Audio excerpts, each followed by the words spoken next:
Have you ever come across a hard code section?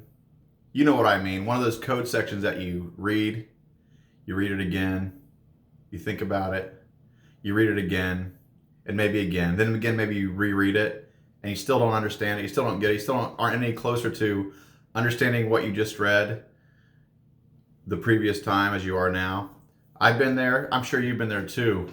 So when I come across those obstacles, those hard code sections, there are four things that I like to do, four other resources I like to consult to help me understand what those code sections are actually trying to say.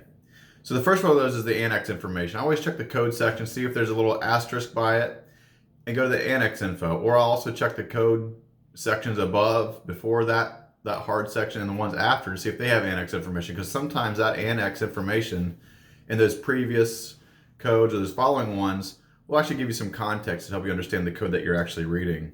I also like to look at past and future editions of the code that I'm in. Maybe it was worded differently in a past edition, or maybe it's worded differently in a future edition that provides clarity on the issue. I also like to consult the handbooks. The code publishers, ICC and FPA, they publish their own handbooks for each of these codes.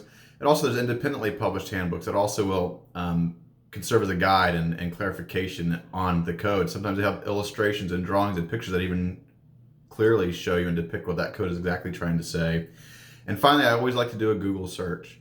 You do a Google search, you can put in the whole code section into the search bar, and you'll get a list of articles, blog posts, and other resources that might be available for that code section.